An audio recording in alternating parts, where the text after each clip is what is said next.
E aí, pessoal? 1, 2, 3.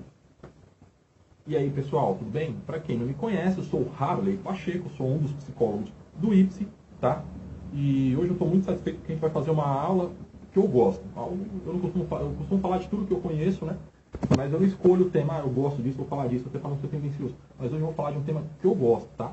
Behaviorismo radical, do Skinner. A nossa aula de hoje, a nossa videoaula, ela vai ser baseada em um resumo que eu fiz do livro que chama Ciência em Comportamento Humano, do Skinner, tá? Bem, enfim, lá no site do IPSE, www.ipse.com.br, você vai achar esse resumo que a gente está usando aqui na aula. Eu quero aproveitar, pessoal, para mandar um recadinho aqui para vocês. Aqui embaixo ó, vai aparecer umas propagandinhas. Então clica nelas, tá? Porque aí não precisa comprar nada. Abre, deixa aberto aí, mas clica nelas. Ou clica, apaga, enfim, mas abre, tá? Se inscreve no canal, que é legal. Estou falando de behaviorismo radical, vou lembrar de um amigo meu aí, que é também do IPSE, o Marcos Siqueira, psicólogo em São Paulo, lá na regiãozinha litorânea de Ubatuba. E a Bela, salve Marcão. Falar de behaviorismo radical, um tema que você ia gostar de falar também. Inclusive, eu até te convido para fazer uma videoaula aqui com a gente, beleza? De novo, se você quiser entrar no site do IPSE, é www.ipse.com.br, lá tem todas as nossas aulas resumidas, tem todos os resumos dos livros que a gente vê, tá? Então vamos mandar bala. Bem, o Skinner ele começa falando na obra, primeiro que ele faz uma crítica ao modo servil como a ciência presta o serviço, né? Isso eu acho fantástico, né? Porque o Skinner ele não é ingênuo como a maioria de nós, né? No sentido de que a gente acha que a ciência existe para descobrir a cura do câncer. Isso é bobagem, isso é coisa de gente leiga, isso é ignorância. A ciência, ela devia servir dessa forma, mas a ciência ela existe para gerar lucro para as empresas, tá? Não se engane. Ninguém vai criar um remédio porque acha que vai salvar o mundo. O cara vai criar um remédio porque ele quer ganhar dinheiro vendendo remédio. Ah, mas Portugal descobriu a América. Eu vou dar esse exemplo porque na época, né, da colonização, a ciência era andar de barco descobrindo o país, né? Porque achou sem querer e tal. Mentira, tá? Tinha gente bancando as viagens e os caras iam atrás de riqueza, tá? Não se engane, não seja ingênuo. Você é um acadêmico de psicologia, você é uma pessoa que gosta de psicologia, não seja ingênua. Enfim. Então o Skinner ele critica duramente a ciência já no começo do livro. Só que de um modo, não lógico, de uma maneira educada, né? O Skinner ele fala que por meio da ciência, né, o homem ele pode construir um mundo, tá? Um mundo sadio, né? Só que por outro lado ele está longe de concretizar isso, né? Porque os cientistas hoje eles olham só para a reação em cadeia, né?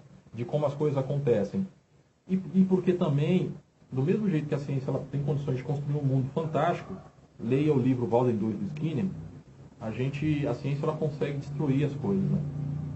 E assim, eu escutei isso uma vez na aula, é foda, mano, é isso mesmo. O professor Tiago falou, professor Tiago, eu esqueci o nome dele, meu. Tiago Pacheco, da universidade. Na época ele dava aula na Anhembi Morumbi, tá? Sobrenome é sem querer, tá? Não foi combinado, não. Eu acho que é Pacheco o sobrenome dele. Mas ele dá aula no Episteme, que é um centro que tem em São Paulo, de estudos, tá? Ele falava assim, positivista, destrói o mundo aqui, só para daqui a um tempo provar que ele consegue consertar, né? E é bem isso mesmo que o Skinner está falando. Hoje eu acho que eu sei, o professor tirou isso aí, tá? Mas enfim. O Skinner diz que a ciência é perigosa na mão das pessoas erradas. Segundo o Skinner, a ciência nos permite aumentar o domínio sobre a natureza, mas ela não nos prepara para problemas sociais que existem no dia a dia, né? Isso eu também acho legal do Skinner dizer. As pessoas às vezes não entendem como eu, psicólogo social, sou meio que behaviorista. Aí a resposta, né? O Skinner ele não é contra, ele só diz que a ciência, né, não prepara a gente para estudar os problemas sociais. E digo mais, se a gente aplicar as técnicas do Skinner aí para melhorar a qualidade de vida das pessoas que precisam, vai ser bala, né? Enfim. Uma outra coisa que o Skinner fala também é da dificuldade da ciência do comportamento humano, né? Por quê? Porque é difícil, hoje os investigadores eles estão focados só no fato, eles não estão focados em como os fatos aparecem, em estudar as coisas de maneira mais profunda. E a partir disso eles acabam tomando decisões para para o caminho que parece melhor, né? Mas não que leve para um mundo melhor. A ciência, ela é mais do que descrição aí dos acontecimentos. Isso é uma crítica que o Skinner está fazendo. Porque a gente tem um hábito de ficar, né? O cientista ficar estatizando, criando estatística para... Né? Mas ele não pode descrever fatos só. Mas ele tem que ter uma tentativa de relacionar os acontecimentos e não só de descrever. Mas também o cientista ele tem que tentar prever, ele tem que olhar o passado, né, para tentar prever o futuro. De modo algum, a gente deve, né, pensar que o comportamento humano ele é determinado ou ordenado, mas apenas pressupor, tá? Que é uma coisa que eu acho legal no Skinner também, que eu vejo em pouquíssimas linhas de pensamento. O Skinner ele é um cara que evita estabelecer relação de causa e efeito. Ele sempre pressupõe. Se você ler o livro, você vai ver isso. Ele usa muito estatística, evidentemente, né? Mas ele não estabelece relação de causa e efeito, dizendo assim, A, B, C. Não, ele fala isso. Ele fala assim, ó, nesse momento, nessa situação, com essas condições, com essas contingências, acontece isso. Né? Aí, aparentemente, percebe? Ele não fala que não estabelece relação de causa e efeito. Essa foi a coisa... Sempre que alguém me pergunta, por que você é behaviorista? Eu digo assim, porque é behaviorismo radical do Skinner. É a única linha de pensamento que eu conheci que não fica estabelecendo relação de causa e efeito entre as coisas. Mas, enfim. Tudo que o homem faz é resultado de condições que podem ser especificadas e, depois de previstas, alteradas. Né? E o Skinner ele fala muito sobre isso. Né? Só que esse conceito, por outro lado, ele não agrada as pessoas, porque não vê o homem como agente livre. Né? Ele fala, o homem não é livre, o homem ele é resultado das condições, das contingências. Né? O comportamento do homem é resultado não das condições anteriores, mas por mudanças interiores espontâneas. Tá? E esse ponto de vista ameaça as nossas aspirações, por mais que elas, né, aspirações materiais e, obviamente, espirituais. Sem levar em conta o quanto a gente pode ganhar admitindo que o comportamento é objeto de uma ciência. Tá? Para o Skinner, a ciência ela é um processo intelectual único, que produz resultados notáveis. Tá? E as características da ciência não se restringem a nenhum assunto particular, mas deve ser identificado como exato. Tá? Os homens, pessoal, eles veem as coisas como eles querem ver e não como as coisas são. E a ciência é quem busca a ordem e a uniformidade das relações ordenadas entre os eventos. Se você for ver, meu Skinner é muito bom. Bem, eu já vou te dizer logo, essa aula vai ser um pouquinho longa, tá? Então se você tiver corrido, deixa para assistir depois ou nem assiste, vai procurar alguma coisa mais curta. O Skinner ele continua falando que o comportamento ele é algo, falando assim, escrevendo, né? Ele é algo que, mesmo que seja observado por anos, a gente não pode necessariamente ser capaz de exprimir uniformidade. Lembra que eu falei anteriormente que ele é um cara que não estabelece relação de causa e efeito? Então aqui é a resposta. Né? Ele diz que a gente passa 10 anos olhando o negócio, mas mesmo assim a gente não pode dizer com 100% de certeza que vai ter uniformidade e vai ser de maneira ordenada. Né? E aí ele continua dizendo que o comportamento humano é uma disciplina difícil, porque ela é sempre complexa, mutável, tem muitas variáveis, ela é fluida, evanescente, e aí, né, exige muito do cientista que não tem tempo para, né, passar a vida inteira avaliando. O cara morre um dia. Bem, uma coisa que eu acho que o Skinner é fantástico é que, embora ele não sugere, embora ele nos dá a entender que o comportamento humano não é livre, né, ele não é livre, ele deixa claro que isso está além da ciência, tá? Ao menos de uma ciência que seja preditiva e controladora, tá? Ou seja, o que o Skinner está falando assim, ó, entre outras palavras, eu não posso dizer que o ser humano não é livre. Eu estou dizendo que o que eu consigo avaliar é que, aparentemente, o ser humano se comporta, né, por conta de condições interiores. Né? Interiores. Tá? Que, uma vez determinadas, podem ser modificadas. E que essas respostas elas aparecem de uma maneira regular, se a gente procurar da maneira certa. Só que ele não se limita a dizer que a criar um mecanicismo hipotético, né, dentro de qualquer organismo, por qualquer que seja. né? Mas ele diz que existe uma regularidade. Cara, esse lance é o mais bala. Porque aí, às vezes você fala assim, aquilo é assim, assim, assado, aí vai acontecer diferente. Você perde toda a credibilidade. O Skinner não, ele fala, ó, por mais que eu passo 10 anos avaliando aquilo ali, o cara se comporta desse jeito. Vai ter um dia que ele pode se comportar diferente, tá? O Skinner, ele fala que cada ação de um indivíduo é único, que o indivíduo é único. Cada evento físico, cada evento químico, sabe? Parece que o Skinner ele não acha ele não é conivente em traçar leis que regem o comportamento, né? Mas, por pura indução. Mas ele acredita numa ordenação, tá? Que pode ser aferida por meio de dedução. Aqui é legal, pessoal, se você não sabe o que é indução e dedução, eu não vou explicar aqui, não vou entrar em detalhes, mas é bom você entender que existem esses dois tipos de pensamento, tá? Pensamento filosófico. Então você vai lá, pesquisa e volta. Né? E aí o Skinner, mas ele deixa muito claro que o ser humano é único, individual, tá? Frequentemente, a gente consegue reduzir a complexidade de um fenômeno a um grau razoável de simplificação, né, de parcimônia e de reprodução dentro de condições no laboratório. Quando isso é possível também uma análise estatística que pode ser usada para conseguir a previsão, né, mais aceitável. E isso a gente chama de behaviorismo pragmático, tá? Onde a gente observa, analisa, simplifica, mostra a relevância lógico, dos fatores que a gente poderia, né, deixar passar, mas não deixou. O behaviorismo ele usa o controle para compreender os processos implicados e né, para nos preparar também para problemas que a gente vai certamente enfrentar. E a relação de causa e efeito ela não surge como uma causa que produz seus efeitos, né? Mas ele afirma que eventualmente eventos diferentes, né, tendem a ocorrer ao mesmo tempo em uma ordem que a gente não consegue, né? E a gente em português mais claro, o que o Skinner dá a entender no livro? Que o ser humano é complexo demais para a gente conseguir reduzir ele, né, e avaliar. E ele deixa claro também que as variáveis que estão fora do organismo, fora do ser humano, explica muito esses comportamentos, tá?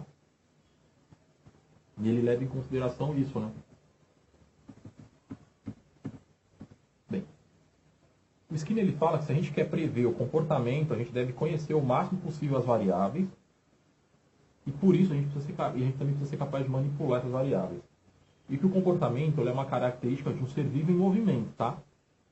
Que serve para alterar o ambiente. Um ser vivo em movimento que serve para se relacionar, se alterar no sentido de se relacionar com o ambiente, tá?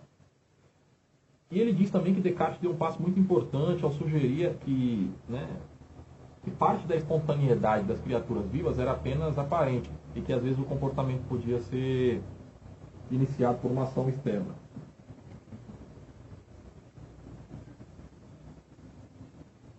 Uma coisa legal é que quanto mais a gente conseguir explicar os comportamentos dos organismos, né, a gente vai em termos de estímulo, enfim, quanto mais a gente conseguir reduzir as explicações, mais a gente conseguir reduzir no sentido de simplificar os comportamentos e descrevê-los, a gente vai ter mais propriedade para escolher, para prever as coisas, né? Que ele também fala, né, que o ambiente afeta o organismo de várias maneiras, que podem ser convenientemente classificadas como estímulos. O que está querendo dizer que a gente vai classificar os estímulos e manipulá-los, tá? E dizer que uma parte desses estímulos agem sobre o organismo, tá? Então, se você conhece o estímulo, você conhece, né, você pode induzir uma resposta, né?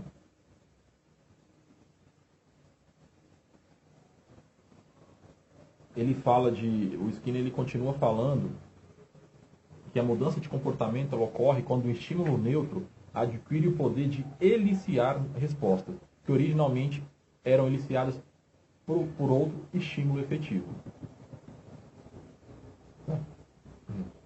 Ele está querendo dizer que os reflexos condicionados eles acabam sendo substituídos por outros estímulos. Só que aí, ele não está escrito aqui no meu roteirinho, no meu resumo, mas o comportamento reflexo, tá? Ele envolve o meio ambiente externo e interno na mesma medida e na mesma importância eles se correlacionam. Tá? Tem um ambiente externo, que é o mundo, tal, que é aqui essa sala, né? Os livros, tal, eu me relaciono com isso da visão, do tato, mas também tem um ambiente interno que é está dentro do seu organismo.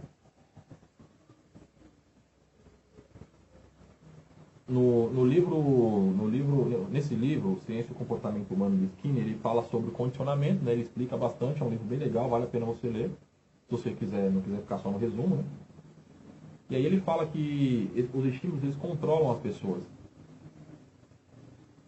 Mas o estímulo condicionado, especificamente, ele não tem capacidade de gerar novas respostas. Ele pode ser substituído por outros, mas gerar novas não. O reflexo, ele raramente são importantes na prática, né? Mas pode haver situações que estejamos interessados em fazer agir de determinada maneira, como no medo, né? Enfim. Uma coisa legal você saber é que existe condicional, estímulo condicionado, estímulos incondicionados, tá? Que o Skinner explica bem. Existe reflexo positivo para aumentar comportamento e reflexo existe reforçamento positivo, né? E alguns chamam de reforçamento negativo, outros não, mas porque é assim, quando você vai aumentar um comportamento, você dá um estímulo, você vai dando um estímulo para o cara, né, aumentar o comportamento. Mas quando você quer que ele diminua um comportamento, você retira o estímulo. Ou você oferece alguma coisa punitiva, né? Mas algumas pessoas chamam de condicionamento negativo. Condicionamento negativo? Não, de reforçamento negativo. Uma coisa que os publicitários fazem muito bem é usar esses condicionamentos, né? Essas sensações, essas coisas que são reflexos em benefício deles mesmos, né? E essas coisas são sempre relacionadas por estímulos que eles mesmos colocam na propaganda, no produto, na marca, né? Você vai sempre ver as mulheres gostosas, sem ser no sentido pejorativo, mas entenda que eu sou hétero, meninas, nos comerciais de cerveja, no calor, para despertar no homem o interesse de tomar uma e vender a cerveja, né? E como a gente está falando de reflexo aqui, né? Eu estou usando esse exemplo. Enfim. Às vezes a gente está interessado em induzir uma resposta. Então aí o Skinner ele fala mais ou menos, ele fala no livro aí como a gente pode fazer. Ele não fala, mas ele dá a entender, né? Que a gente pode, né, apresentar estímulos para eliciar os reflexos, né? E depois, obviamente, você vai refinando aí os reforçadores.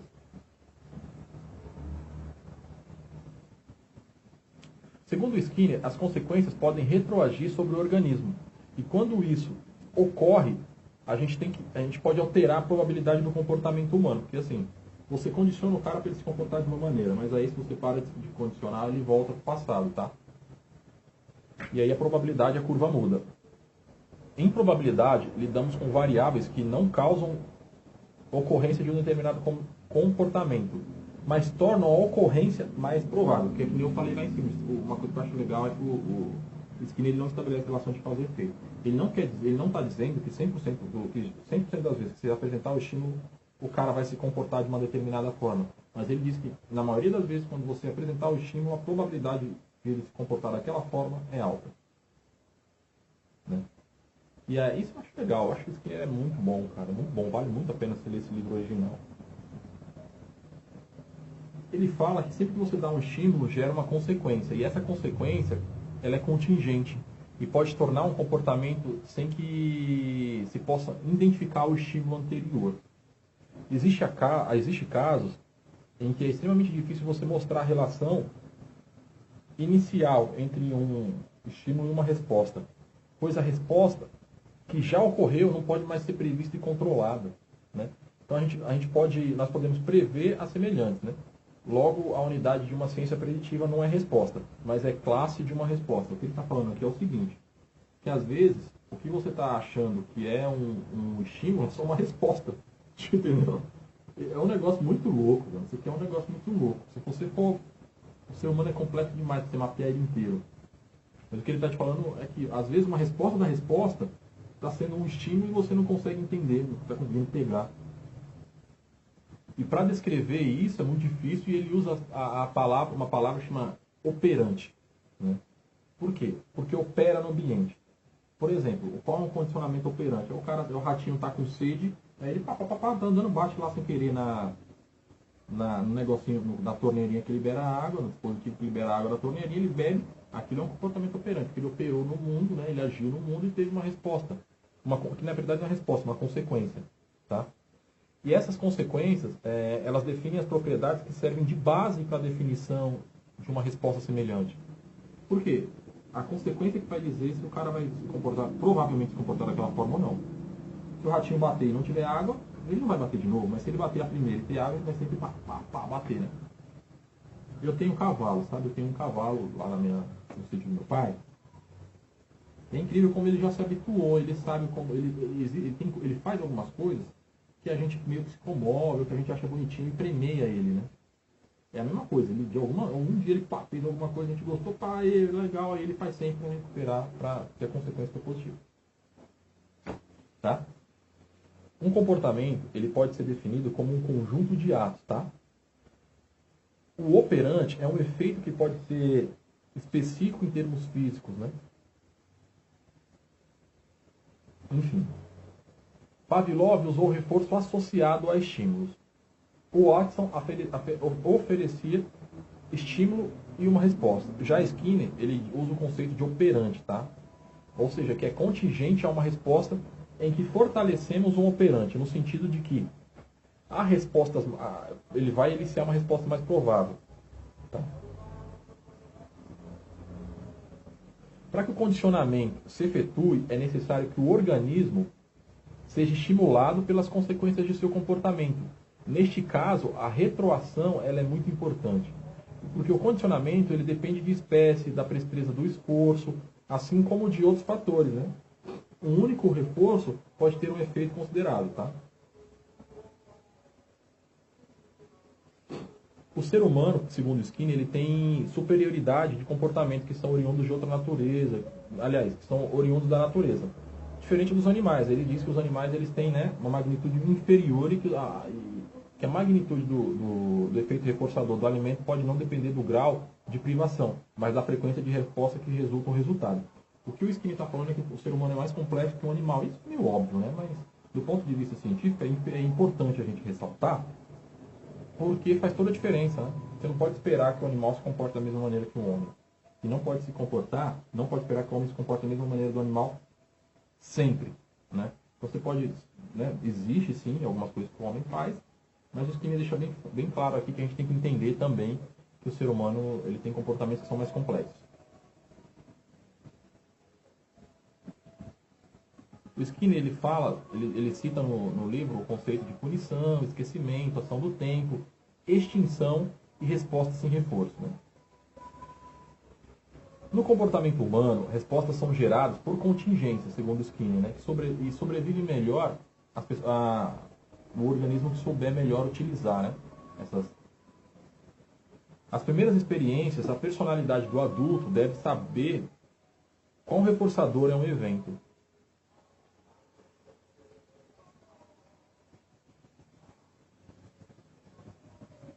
O Skinner ele fala que um comportamento ele vai ser forte ou ele vai ser fraco em consequência de muitas variáveis diferentes. Né? A condição que resulta de extinção prolongada parece ser superficial, com a inatividade resultante de outras causas. Né? O que ele está dizendo é que existem várias coisas que fazem um comportamento, né, ele diminuir. Um comportamento, lembra que eu falei do estímulo do reforço positivo? Que é você aumentar um comportamento, a probabilidade de ele ocorrer, e que algumas pessoas chamam de reforço negativo quando você faz ele diminuir, mas na verdade não é. Bem, não sei se na verdade não é, mas o que eu quero dizer é que o Skinner ele fala que o comportamento negativo é você tirar o estímulo, né, para você diminuir o comportamento. Não é você chegar com uma punição, que é o que as pessoas acham que é reforçar negativamente, chegar e bater na criança, por exemplo. E aí ele diz que um terapeuta ele pode fornecer, né, ou propiciar condições de vida nas quais o comportamento seja reforçado. Isso é o que eu acho que é legal. Se você tem um paciente e tal, você tem que oferecer condições, né, ou fazer ele ter insight, né, porque pensamento é um comportamento também, para que alguma conduta, né, seja reforçada, né.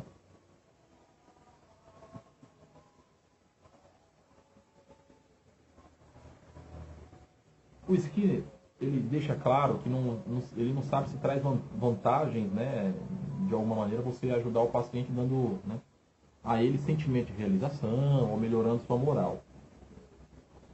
Mas isso vem apenas como ficção.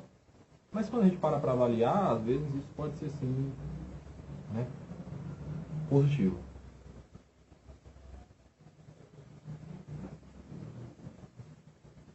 O Skinner deixa claro no livro que estímulo e reforço são diferentes, tá? Um operante pode ser condicionado, os reforços condicionados, são produtos das contingências. E geralmente os reforços eles são recebidos apenas depois de terem ocupado um comportamento. Que é a grande teoria, assim, você chegar aqui e oferecer um estímulo é diferente, isso é um reforço. Vamos lá, de novo, só para eu não me perder, eu não quero modificar. Existe diferença entre estímulo e reforço. O estímulo é eu chegar aqui e te dar um estímulo, chegar aqui com a guloseima, tá? E o cachorrinho, pá, isso é um estímulo. Reforço é diferente, reforço é quando ele está aqui e tal. Ele come, ele aprende, ele come alguma coisa, aprende que é gostoso, sempre volta sem você, porque ele operou, né? Ele agiu no ambiente. Eu tomei cuidado agora, pessoal, para não massificar errado, tá?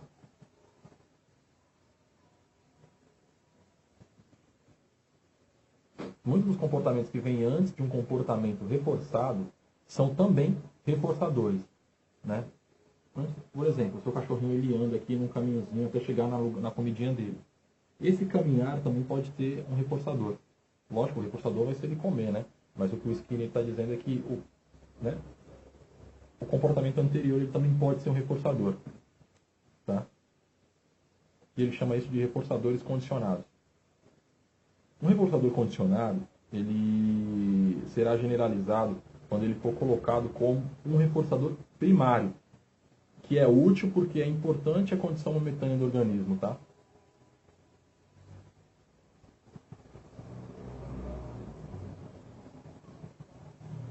O Skinner ele fala que um operante ele pode ser reforçador, pode ser reforçador que resulta em um comportamento que depende eventualmente de um dado aspecto do comportamento para alcançar uma frequência de tal modo que seja reforçado muitas vezes. A gente não deve dizer que um homem se comporta por causa das consequências que seguem o seu comportamento. Diremos que ele se comporta por causa das consequências que seguiram um comportamento. Tá? Percebe a diferença, né? E a gente deve avaliar as variações a qual o comportamento é função. Tá? Atribuímos a algo a partir do que vimos. Tanto que só atribuímos depois de ver o comportamento.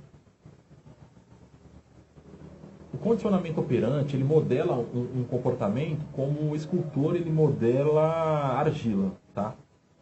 Um operante não é algo que surge totalmente aí desenvolvido, mas é um comportamento que é resultado de um contínuo processo de modelagem.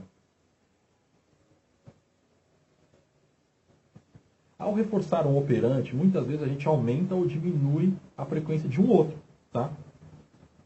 E a gente tem que identificar as respostas e não só os elementos reforçadores. O reforço de uma resposta aumenta a probabilidade de todas as respostas que contêm os mesmos elementos. Bem, a gente está interessado em como o comportamento é adequado ao modo, mas como ele é refinado também importa. Aí surge uma coisa que o Skinner chama de reforço diferencial, né? Que é o reforço que desenvolve atividade, que deve ser imediato e que o seu efeito vai se perder. E aí, por exemplo, é estimulado por disposição ligada, relatos de realização, enfim.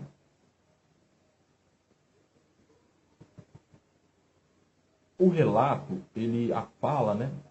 Ele é necessário para a manutenção do poder do reforço condicionado, né, que é o que chamam de feedback.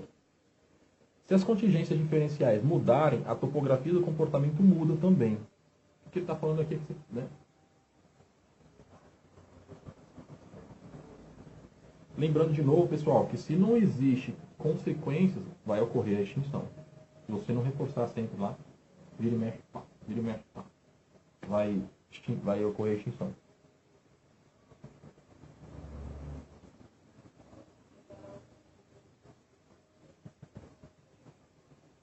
Bem, eu espero que você esteja gostando da aula. Como eu falei, é longa, cara. Eu tô até falando rápido, mas porque é muita coisa. Eu tô pulando algumas coisas no roteiro. Porque senão a aula vai dar umas 2, 3 horas. Bem, o Skinner ele fala aí de razão fixa, tá? Dentro do livro, na obra, né? Ele fala que a razão fixa, ela depende do comportamento do próprio organismo, né? A razão das respostas reforçadas e pelas não reforçadas. O reforço em razão fixa gera uma frequência muito alta e a resposta, mesmo que a razão não, existe resposta mesmo que a razão não seja, tá? Não seja. Minha sugestão, pessoal, nesse ponto é que todas as palavrinhas que eu estou falando que você não conhece, play, dá uma pesquisada básica e volta aqui, porque aí vai ser muito mais rico para você, tá? O reforço por razão, ele não mostrou que um dado organismo é uma... O reforço por razão, pessoal, ele mostrou que para um tipo de organismo especificamente, uma quantidade de reforço gera uma quantidade de respostas dentro de um limite, tá? E que isso não pode ser mantido por muito tempo. E ultrapassar essa razão resulta um grau extremo de extinção que a gente denomina abulia. O que é isso? É você aumentar e depois separar. Só que se você deixar muito tempo, o comportamento tende a se esquecer, tá? Segundo o Skinner, é fácil combinar o reforço por razão e o reforço por intervalo, tá? E neste caso, o organismo responde mais rapidamente, que é você, pô, dá uma gotinha agora, espera um pouquinho, dá uma gotinha, espera um pouquinho, dá uma gotinha, em vez de você socar, né? Tá? Ele continua no texto dizendo que o comportamento operante ele é descrito sem a menção a qualquer estímulo que haja antes de ser efetuada a resposta, tá? É um condicionamento em que não há estímulo, em que o que elicia anteriormente o comportamento é emitido e não eliciado. É como eu te falei, o cara tá aqui, por acaso ele bate a mãozinha lá e cai comida. Tá?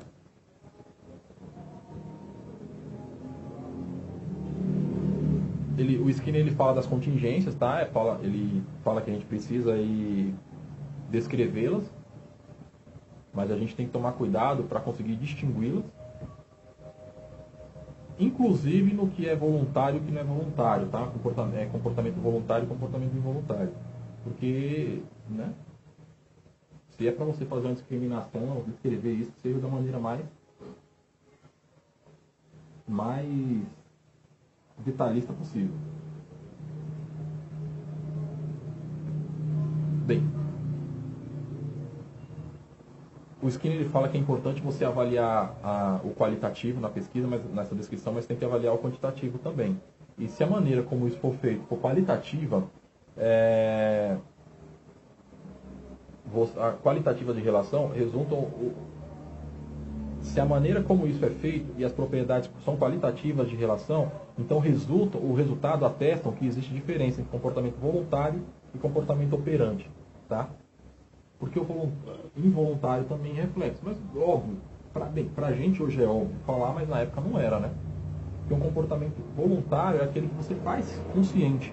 Um comportamento operante é aquele que é, sem querer, né? Você operou de alguma forma no mundo, sem querer, entre aspas, não é bem sem querer.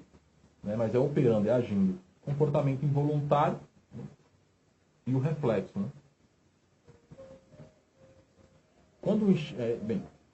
O comportamento ele é uma atividade contínua, tá? É uma corrente de um organismo integral, que a gente, para analisar, precisa quebrar em partes, né? E pegar o integral, pegar tudo e quebrar em pedacinhos pequenos que sejam possíveis, que a gente reconhecer a natureza de cada um. Tá? A gente tem que levar em consideração a diversidade dos repertórios de comportamento que a gente vai considerar numa unidade funcional. E tem que entender que tem que sempre ter parcimônia, tá? Segundo o Skinner nesse livro, nosso comportamento é produto de um conjunto de contingências que se dividem em unidade de resposta. Pessoal, só uma dica. Eu já falei alguns termos, condicionamento, reflexo, involuntário, operante, todos esses termos que eu falei, é bom você anotar. Se você não anotou, volta, assistir e anota. Porque com essas palavrinhas você pode estudar e mandar bala na prova e tirar um 10, entendeu? Porque, embora eu não esteja entrando em detalhes em cada um, por conta do tempo, né? Você pode anotar cada um e saber o que o Skinner fala no texto, né, na obra. Bem, o mundo ele nos cerca, pessoal, e a gente não pode negar. A gente não pode dizer que existe aí um tipo de controle pela natureza, né? Porque existem interações que ocorrem, interações físicas.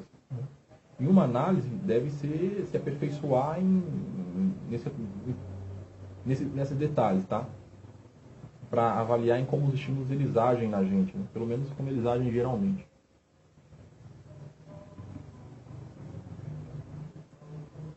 A gente tem que ter interesse aí nas condições, nos eventos, sobre as condições e os eventos que exercem comportamentos na gente. O Skinner ele fala de indução, discriminação, tá? Ele fala que a indução é um termo que descreve um controle adquirido por um estímulo com propriedades comuns, tá? Ele fala da discriminação, que é a forma de ação por parte do organismo, tá? Então é bom você ler aí, entrar em detalhes e entender o que é discriminação e o que é indução. Você tem que entender também o que é abstração, porque a abstração ela só é possível com o desenvolvimento de comportamentos verbais, tá? Se assim não fosse, as respostas abstratas não apareceriam nunca. Mas esse assunto pode ser, né, altamente especulativo, então eu prefiro deixar em detalhe, deixar de lado, mas é bom você dar uma avaliada nesse ponto aí. Resposta abstrata está muito ligada à resposta verbal.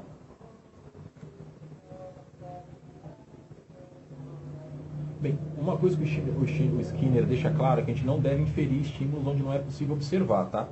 Não acha que ali tem estímulo. Primeiro, se não é possível observar, não infere. Incluindo condições internas, tá? No sentido de falar de mente, tal, não é isso, tá?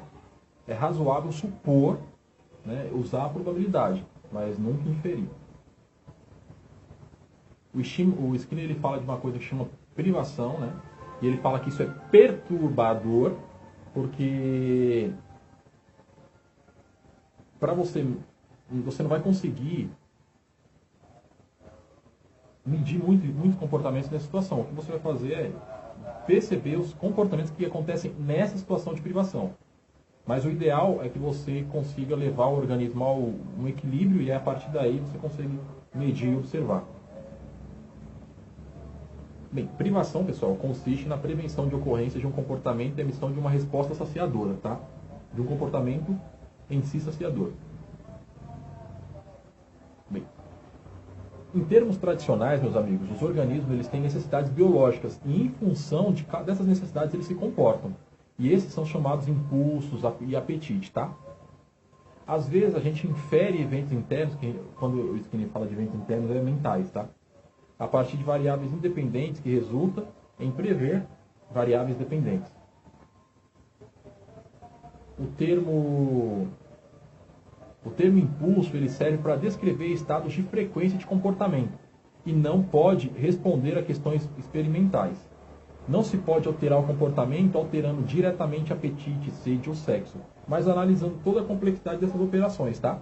Impulso ele não é um estímulo, não é nesse sentido. Não é estado fisiológico, não é estado psíquico, não é estado de frequência, mas são respostas condicionadas que se relacionam e que, dependendo da relação entre a saciação e a privação, predominará. Por que eu estou falando isso? Para você não achar que impulso é o mesmo impulso mental do Freud, tá? A gente tem impulso a fazer aquilo. Não é isso, tá?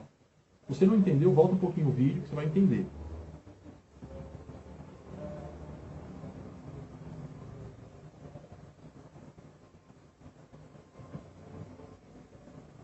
Bem, o Skinner, eu ia falar Freud, tá? O Skinner, ele fala da emoção também no livro, tá? Ele fala que a emoção, ela é parte de um comportamento padrão particular de respostas de glândulas e músculos, tá? As expressões emocionais, elas podem ser imitadas pelo comportamento operante, como no teatro, e frequentemente são modificadas pelo ambiente, né? Conforme as espécies.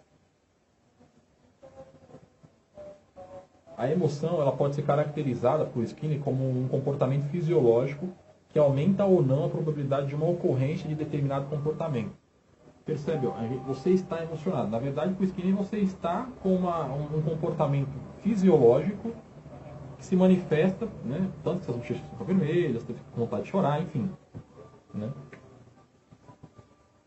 Então, eles dizem que as emoções elas servem para a gente classificar comportamento em relação à circunstância que afetam a probabilidade. Portanto, emoção é uma resposta específica, né? Função de circunstâncias na história de um organismo. Isso também é interessante você saber. Não vai tratar a emoção como o pessoal, os freudianos, eles tratam, que não é isso. E o Skinner, lógico, e evidentemente fala que ele fala, mas evidentemente a gente consegue notar hoje em dia que as emoções elas afetam o nosso repertório de comportamento, tá?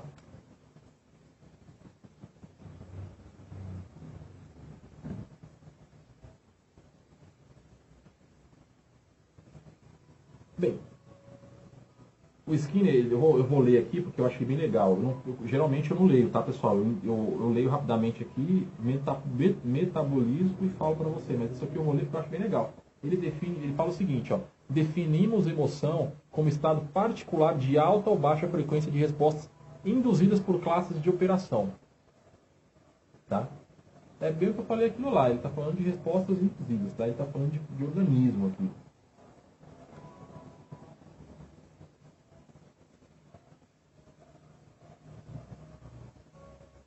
Ele fala que, ele explica um pouquinho mais, ó, no texto, né, ele fala que o estímulo pode ser aversivo, é quando você coloca alguma coisa que dá medo, né, e a sua remoção atua como reforçador, né, e aí é reforçador negativo. Lembra que eu falei no começo que era o pessoal chama de reforçador negativo?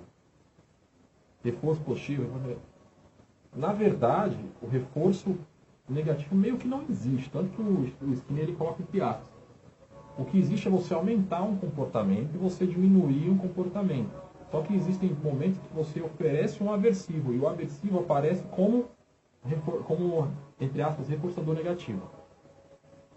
Que na verdade é um comportamento seguido pela remoção de um estímulo, pela apresentação de estímulo negativo, né? O que é um comportamento oferecido, um comportamento que aparece quando você apresenta. Você quer, quando sua criança está chorando, você apresenta o cinto para ela e ela para de chorar. Na verdade, você está ofertando um reforço aversivo, né? Esse é um estímulo aversivo, e esse estímulo aversivo está diminuindo a resposta do seu comportamento. Ele fala também de fuga, né? Que é quando você foge dos estímulos aversivos. Tem aqui, você tem medo de dirigir, então você sai do carro, você não vai para perto do carro. Você está indo para o carro e fala, não, tem outra coisa para fazer ali e tal, você tem medo de andar de carro, seu amigo vai de carro. Tem medo de andar de avião, né? Aí você vai para o aeroporto, tá, esqueci um negócio, tal, volta. Isso aí é meio que fuga.